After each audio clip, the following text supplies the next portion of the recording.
Okay, welcome back. If you're tuning into this video, this is probably going to be one of the most important videos in the series. I feel like I say this a lot, but I really mean it this time. I would say that probably the most important videos in the series would be the prospecting one and the sales process overview. Now, obviously, you want to be able to go into all the individual videos as well.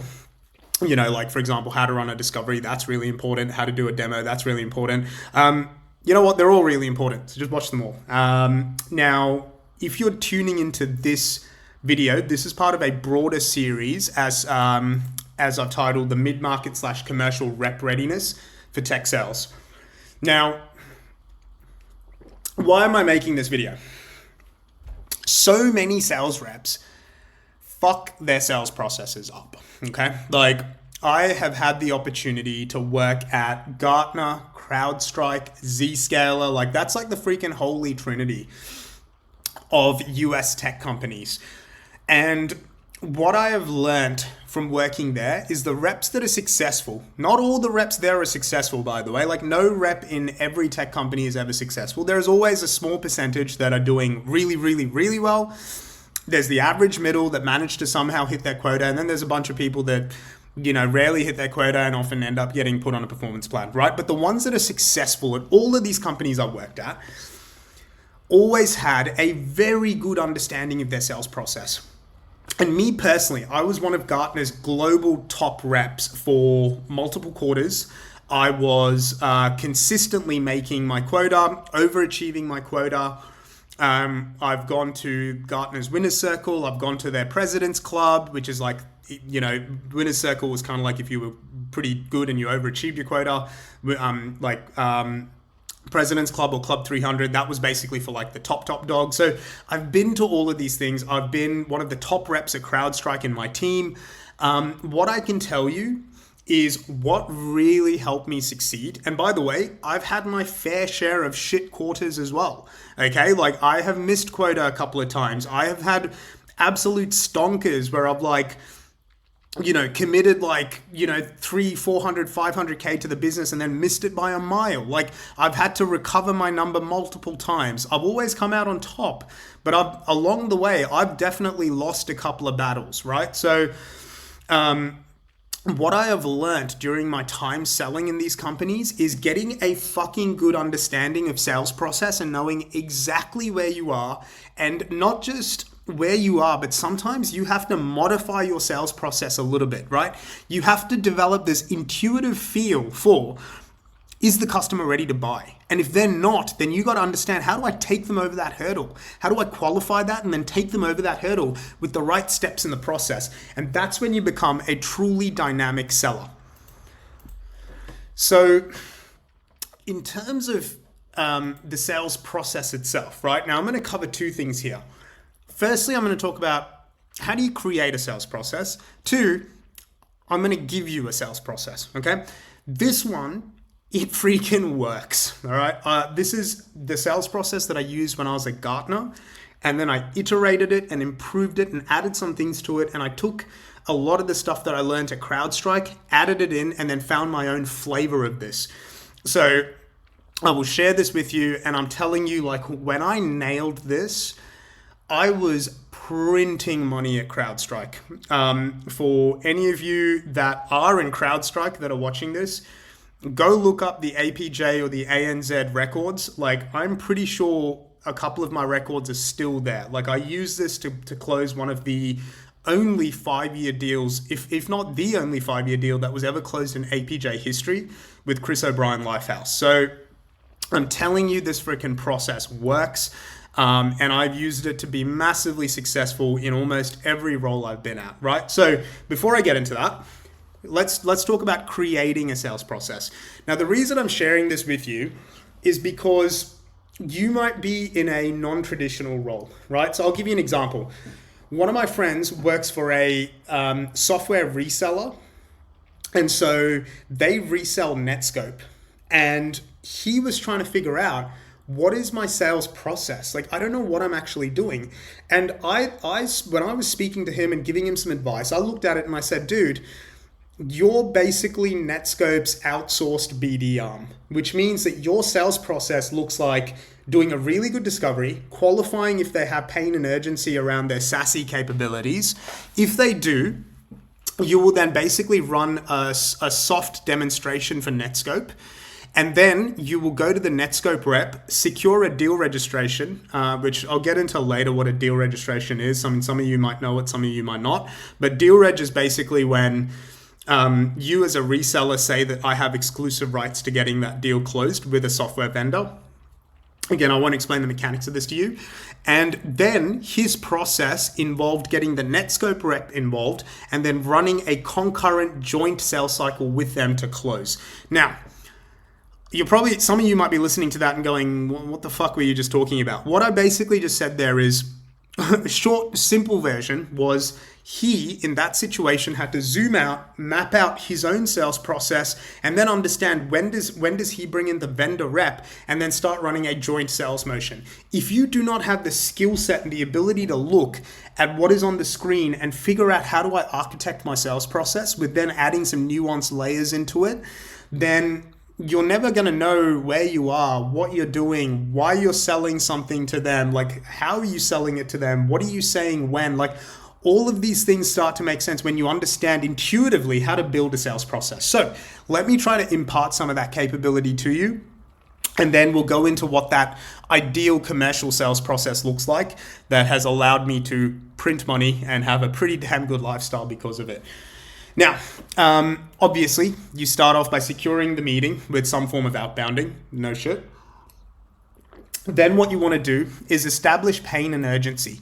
Now, phase one, when I say establish pain and urgency, I would typically do this with a discovery call. Now, I'll talk to you about discovery call mechanics and a lot of the dark arts that I learned about how to run really successful discoveries, both at Zscaler and at Gartner, and some of the tactics that I use. So I'll talk to you about that in a later module.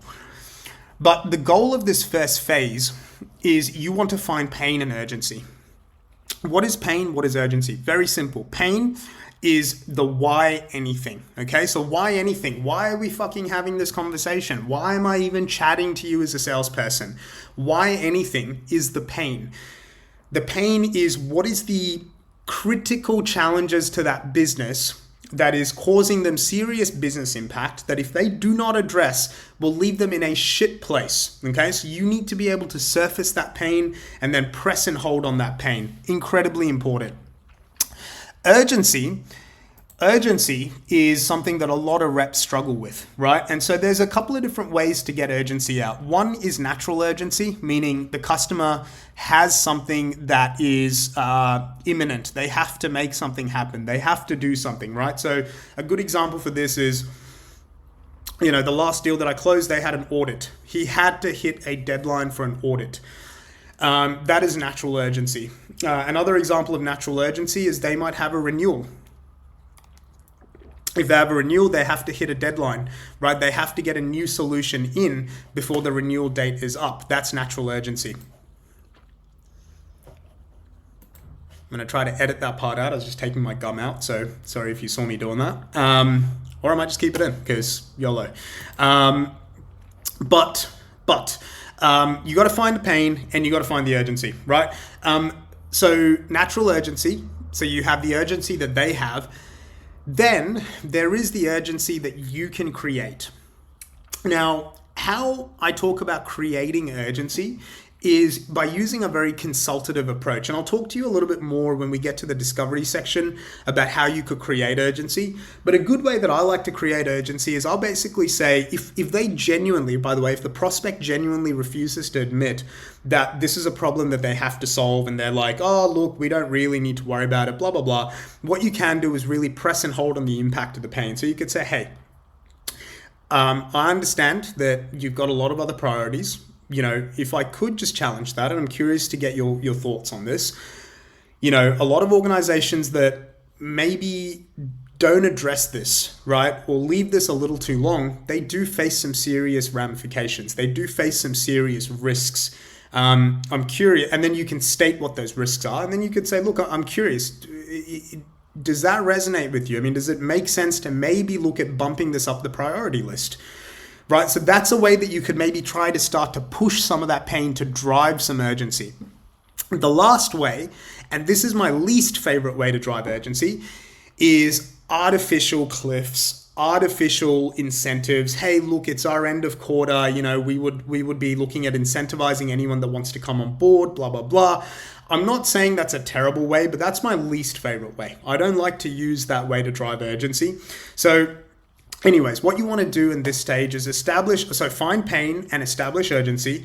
Then you want to pitch a compelling proposition to create excitement on the discovery, right? And so what this looks like is on the discovery call, or maybe discovery part 2, what you want to do is share a little bit about your solution. Not a lot, not a full pitch, but I'd recommend like a little snippet, right? Enough for them to start to get a bit excited that, okay, these people can help me solve my problem, right? So that's really what you're trying to do there. Now, the next stage over here, demonstrating capability and validating high-level alignment. A quick sip.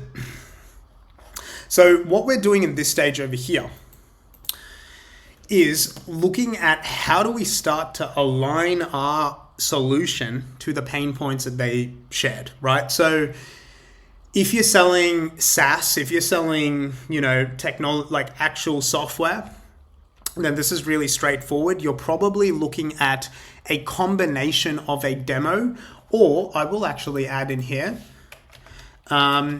workshop / architecture session, right? So essentially what you're doing here is you're basically starting to show them that your solution, what it is that you do, does align to the pain points that they've shared with you in the first stage. Now, it doesn't have to be a demo, but in a lot of situations, I like the demo. But when I was selling enterprise, when I was selling to enterprise in Zscaler, we would do more of a workshop-based approach here, right? So we would sort of do discovery part 1, discovery part 2, then we'd do a workshop where we'd present a couple of slides and then hop on the whiteboards and start to do some architecture stuff. Then we might do maybe a more formalized architecture session, and then we would finish off with a demo, and then we would do some deal viability work and figure out if we move forward to a proof of concept, right? Like, so that's kind of the rough journey that I'd follow when I was doing larger deals, and that'll be part of the enterprise series. But if you're selling to like mid-market, you're selling to commercial, easiest thing here is get onto a demo, right? And you can do a really compelling contextualized demo, highlighting exactly how your solution addresses their problems. The other thing you want to do here, and I mentioned it here, is validate high-level alignment. Now, essentially what you're doing when you're validating high-level alignment, and this could be on the same call as you doing the demo, or it could be sort of part 2, right? A demo feedback meeting, which is what I recommend. And I'll show you this again in the sales process for commercial. But essentially what you're doing here is you want to qualify budget immediately, right? So you want to start to qualify budget with a good, better, and best scenario. The other thing that you want to do is you want to establish things like the approval process. You want to establish who is the economic buyer, the EB. You want to establish, is there any procurement process? You want to establish, do they need to test?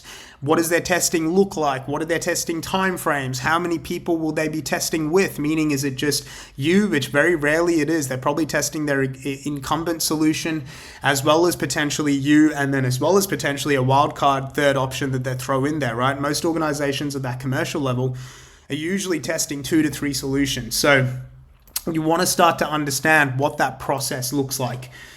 The next thing is, right, and this is where we get into that sort of capability validation phase, right? And so what we're doing is you want to do essentially what's called a go, no go meeting. And again, I'll talk to you in depth about what the go, no go meeting is. That's included in the series, and I'll talk to you what that is as well when we get to the sales process overview. But essentially what you're doing in the go, no go meeting, and this is a powerful tactic. I used to use this a lot at Gartner and at CrowdStrike, is before moving forward into any proof of concept, you want to make sure that you get the ultimate decision maker, aka the economic buyer, or as Aussies would say, the big dog. You want to get the big dog on a call. And essentially what you're doing is you are establishing that the economic buyer understands the price, that they are comfortable with that they understand why we are at this stage of the conversation, they acknowledge the business problems, they understand that we're about to do some testing, and if the testing goes successfully, as I've mentioned here, you want to establish a social contract to proceed if the validation event is successful. So the validation event can be a proof of value, or as some people call it, a proof of concept. It can be a reference call. It could be a combination of both of those. It could be proof of value plus, speaking to one or two customers. Like whatever that is, there's going to be a number of different validation events. But ideally, I'd recommend a proof of value. If you're selling software, that's the easiest way, provided your software is good, it works. And if it's not, then you probably shouldn't be selling it, right? So this is what you do in the go, no go phase, right? Is you get that social contract in place. The next thing is you want to execute the validation event and close, right? So I'll talk to you in depth. I'm going to have a video specifically dedicated to how to run proof of values. Or as some people call it, proof of concepts. There is a process to it. A lot of people don't understand there's a process to it. A number of my mentoring students, when I started working with them, like I'm talking people that are like sales directors, people that are like chief revenue officers for small startups, right? So effectively they're the sales leadership, who have literally told me their proof of value or proof of concept process is they literally just throw the software at the customer and say, go test it. That is not how you do it. That is the quickest way to losing control of your sales cycle and for a competitor to come in and kick your ass, right? So I'll show you the exact process. There is a very structured process right from scoping through to kickoff, through to check-ins, through to the wrap-up meeting, and then cheeky ways that you can actually close the proof of value, mid-proof of value, which is something I used to do a lot of when I was at CrowdStrike, when I used to tag team it with my engineer. So I'll talk to you about all that stuff. But what you want to do is execute the validation event and close.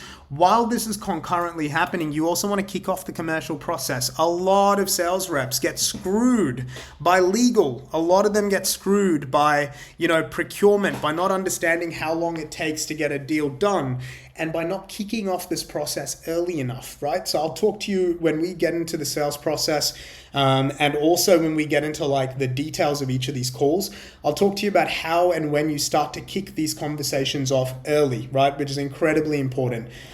And then the last one is leveraging what I like to call the post-sale, pre-sale tactics, right? And again, I'll talk to you about what that looks like. Anyways, these are the broad stages of a sales process, right? So this will at least start to make sense of some of the things that I'm going to share with you. Now, if you're thinking about how do you make this your own, how do you create your own variation? Well, what you can do is start to take some of this process over here, which is kind of the ideal commercial tech sales process that you should be using, right? And then you can maybe tweak a couple things based off the solution that you're selling, right? So I'll show you how to do that. Now, before we dive into it, there's a couple things that I want to share with you around what a sales process looks like typically for a mid-market or a commercial account. Now, what I will say is this sales process, I'd say actually works all the way up to about 2,500 seats, right? So not just 1,500. I'll tweak that a little bit and say it can go up to 2,500 seats. So some of the larger deals I did at CrowdStrike, they started to get up there in terms of, 2,000, 2,500, 3,000 seats. Even though the cutoff was technically 2,500, I shoehorned a couple of deals in there.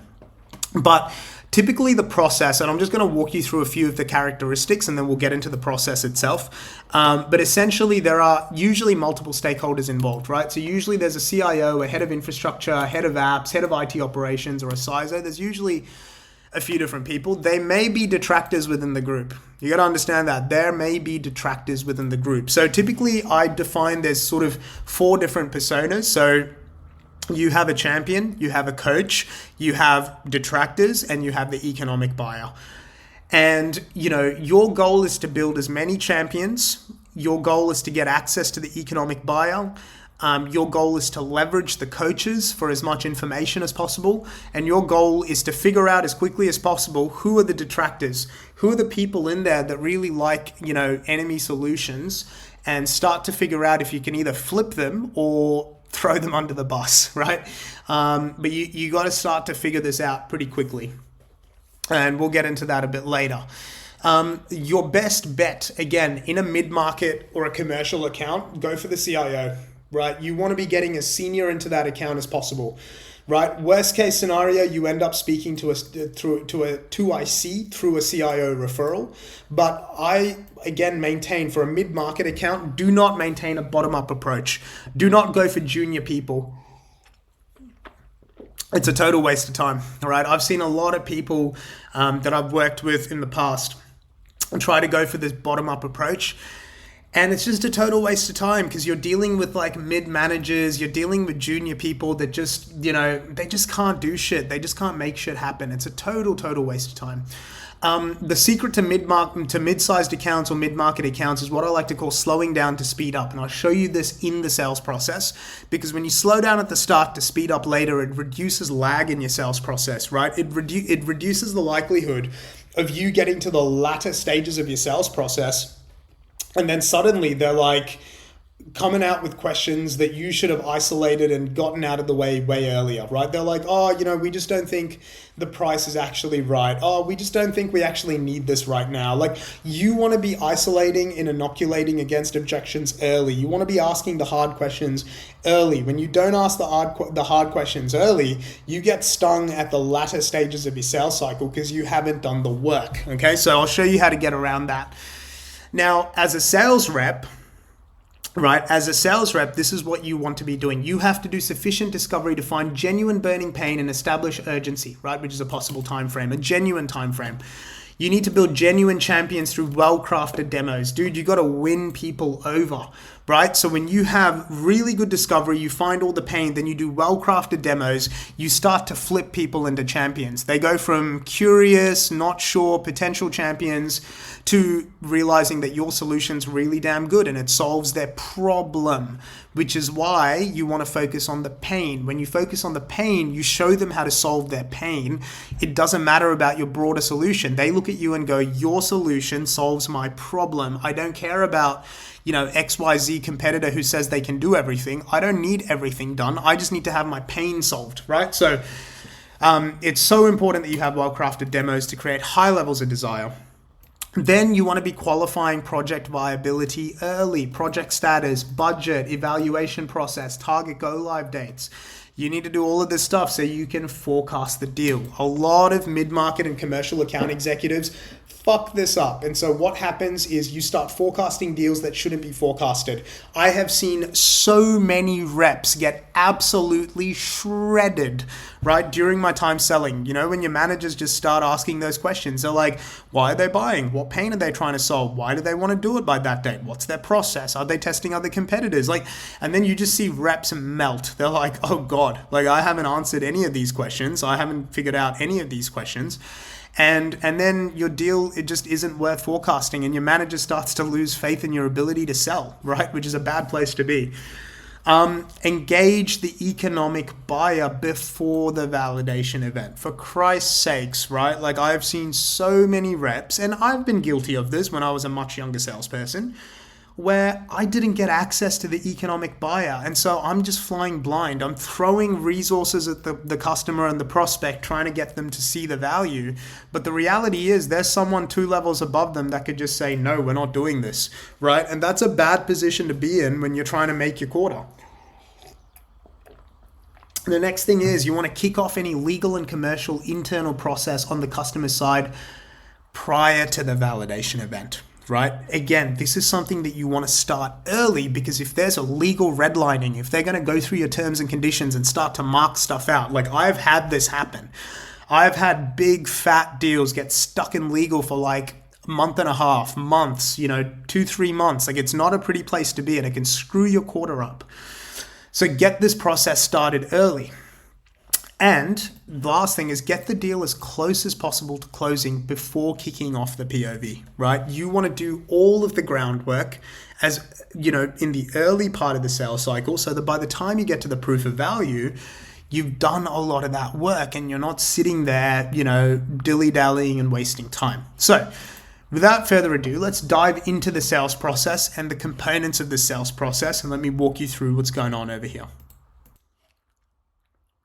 So we're going to start off obviously with securing a meeting with outbounding, no brainer, right? And go to the prospecting module if you want to dive into that any further. Pull that up on a different video or on a different window or a different tab. But assuming that you have secured your meeting, right? And sorry, I'm just going to edit this because we're going to say 250 to 2,500, right? Because that's really sort of that ideal range. Plus or minus 250, right? So it can go up to like, let's say up to 3,000 almost. This sales process works, right? It starts to change a little bit when we get above that. But phase one or step one of this process is execute discoveries, right? Find pain, find urgency, pitch a compelling value proposition, share tailored mini unique value propositions. That's what UVP means, right? Mini unique value propositions. And that creates excitement on the discovery. Again, I'll talk to you about how to do this when we get to the discovery videos itself, right? I just want to talk to you about the process and how the process is architected. The next one is you want to execute the demo, right? A highly choreographed demo with your engineer. Well, how do you choreograph it? Very straightforward, right? What you do is you take the inputs from the discovery, you replay that back to your engineer in a prep meeting, and then you guys build out what a highly choreographed, tailored demonstration looks like. Don't just show and tell random shit in a demo, okay? Again, I'll talk to you about the specific details of how you prep for this when we get to the discovery module where I have the post-discovery actions, and then I talk about the demo, pre-demo prep actions as well. So I'll get into the weeds of what you do, but this is more just to give you that process flow. Use the demo as an opportunity to include broader relevant stakeholders in the conversation. This is a very good time to start to loop in other people in the team, right? If you haven't already, you want to start looping in other people in the team. It's a very good time to do that. If you, by the way, guys, I'm also going to say here, demo/demos, because in mid-market you may need to do a couple of demos, right? Just be ready for that. You may need to do demo part 1, you may need to do demo part 2. Like, you want to spend time on these two stages, right? Like, you don't want to rush these two stages. You may do 2 discoveries, you may do 2 demos, right? You may get a whole bunch of stuff in discovery part 1, and then you may present or suggest a demo as a next step, but then the champion might say, look, how about we do another discovery, but let me loop in a couple more people. They might proactively do that. So be ready for that. It's okay if the process extends out a little bit. This is where you want to be dynamic, okay? Now, when we talk about slowing down to speed up, the post-demo feedback meeting is a classic example of this. Right, when you slow down to speed up. So the post-demo feedback meeting is an opportunity after the demo. What you do is you basically say, hey, how about as a next step, I'll send you a recording of this demo. All of you that were on this demo can have a bit of a chat, have a bit of a rethink about everything, have a bit of a debrief about everything, and let's catch up on another call where I will get your feedback. And I will also share some high-level indicative numbers with you, and we can start to talk about what this potentially looks like and whether it's viable to progress this conversation forward, right? And so what you're doing there is essentially in the post-demo feedback meeting, what you're doing is starting to understand project viability, right? So you want to understand things like urgency, possible go-live dates, evaluation process, key stakeholders involved, etc., right? The idea here is you want to start to understand, is this project viable? Are they going to be able to actually progress this forward? Do the dollars work? Can they get you executive access to the economic buyer prior to testing? Like, this is all incredibly important stuff, right? Even things like go live dates, right? So again, when we get to the post-demo feedback meeting video, which I'll do a specific deep dive video into how you do this, you want to start to understand things like go live dates, right? So a good way to ask that question is, hey, hypothetically, if you were to put a solution in place, what would be a target date by which you'd like to go live with that solution? Whether it's ours or someone else's, when are you hoping to have a solution to solve this problem? Right? And that way you can start to understand, like, how legit is this project? Typically, after I get through this stage is when I start to think about forecasting this deal, if the information adds up. Right, so too many reps forecast deals way too early. I tended to forecast deals pretty late because I did all the work up front. So by the time a deal was forecasted, it was legit, right? And what that gave me was a lot of confidence in my pipeline, and what that gave management was a lot of confidence that I could deliver on what I was saying I was going to deliver on. You always want to find yourself in that position, right? Where people believe that you're actually going to do what you're going to say. The go, no go meeting, right? And I will do a specific video just on this. But the go, no go meeting is a fantastic opportunity after the demo feedback meeting, where essentially what you do is you, and I'll talk to you about the talk track in more depth later on how to secure economic buyer access. But essentially what you do at this stage, at the end of this meeting, is you say, hey, for us to be able to progress forward and actually test the solution, there are a lot of resources involved on our side. So we want to make sure that everyone is on the same page and that this is effectively above board, right? And so for me to be able to get those resources deployed and actually run proper testing for you, we need an opportunity to have a chat with you as well as the ultimate, whoever the ultimate person is that's going to say yes or no to this, for a quick 30 minutes. Recap the conversations to date, make sure that everyone is on board with the commercials, and that we can establish a joint plan to go and test this. Would you be able to, organize that catch up with the CFO? Would you be able to organize that catch up with the CIO? Like if you're not already dealing with the CIO, right? So that is essentially the talk track. Now I will give you a much more detailed version of that when we get to the post demo feedback meeting and the go no go meeting videos, right? But essentially what you want to do is, guys, you have to run a go no go meeting. You have to do a go no go meeting. You have to do this with the economic buyer. And if you don't, you are literally reducing the likelihood of your deal closing because you're missing a critical step. And what you do on this meeting is very simple, right? You present key artifacts like a 3 whys, which I'll talk to you about what a 3 whys is. A reverse timeline, commercials, and possibly a business case if you have a business value team that can help you generate one of these. You want to get a buy-in to proceed to a proof of value or a proof of concept, and then you want to set up a proof of value kickoff, right? So these are all the steps that go into this stage, which don't worry, I'll talk to you when we get to this video on exactly how you go about doing that. Now, once you've done that, then you go forward with a proof of value execution and a contract finalization phase, right? And so what you're doing here is you're executing a kickoff call for a proof of value. You're doing 2 to 3 check-ins, which are calendared. Even before this, by the way, you're scoping POV criteria, right? Which is critical. Setting up 2 to 3 check-ins, then you're setting up a wrap-up call, and the economic buyer is on that wrap-up call, which is critical. And concurrently, while you're executing the POV, you're ensuring all legals and contracts have been sent over for review. Incredibly important. The next thing that you're going to do is what I like to call the organic close. Now, if you've done all of this before, right? This step, you've done this step, this step, this step, this. You've done the textbook steps, and you've built on each stage, and you've asked all the right questions along the way, and you've validated all the ambiguous information. Then what you should be able to do is during the proof of value, your engineer is going to constantly check to make sure that all the criteria is being met.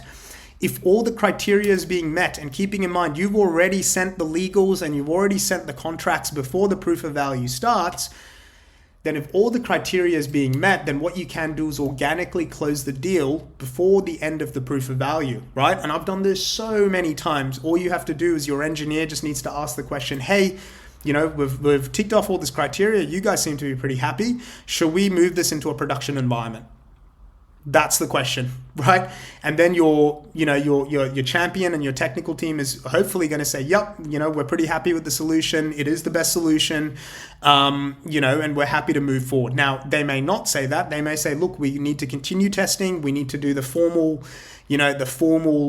results evaluation, but you guys are in a really strong position. That could happen as well. So what I do like, though, is by asking this question, 20 to maybe 30% of the time, you can get a deal closed before the end of the proof of value, which is a great position to be in. And then what you can do is set up the kickoff date with the customer, and then you're just waiting for the paperwork back, right? So that is the typical process that I would follow. Now, there is going to be some variation in this process, right? What can happen is instead of a demo, for example, here, you could potentially do a workshop. You could potentially do a whiteboarding session where you're doing a lot of architecture work. Pull in one of the engineers or architects. You could be doing that. Like there's a lot of different variation you could be doing over here in this demo stage, right? Demo doesn't necessarily mean demo. Demo could mean on-paper evaluation, presentation, session with a product expert, like all of these things. But essentially what you're doing in a demo is demonstrating capability. Also understand, you could do a discovery and a demo, and then a new face could pop up over here, and you may need to do another discovery with them afterwards, right? So you got to be a little bit dynamic in these phases. What you can also potentially expect is you might do a post-demo feedback meeting. The deal might just not be viable. They might not be able to secure funding for this year. It might just be too much of a stretch. And if that's the case, you may need to halt the sales cycle and then reconnect and go back to discovery with them 3 months from now. Be prepared for all of these variations in the sales cycle. But with a textbook deal where there is pain, there is urgency, and the customer has means, this is the process that you follow. With deals where you maybe have to adjust a few things, be ready to pause the process, pick up the process again at discovery. There is going to be a little bit of a winding journey that you follow, right? So that is the typical process. Now, what I will do with you is actually go through each of these components, right, in depth. I'm going to have a specific video series, or not series, but specific set of videos just for prepping and executing discovery, specific video for executing demos, specific video for a post-demo feedback meeting, go, no-go meeting, POV process, and the closing, right? So, watch that as part of the series. My team will include that in the description below as a playlist. But I hope that was useful. Like I said, rewatch this video if you need to, take plenty of notes. If you're really struggling, you're not sure how to architect a process for yourself, maybe this isn't the standard process that you can follow, you need some help, book some time in with me below. My team's going to have a link down there. Let's hop on a call. Let's have a bit of a chat around what you're doing. Yep. Hope that was useful. I'll see you in the next one.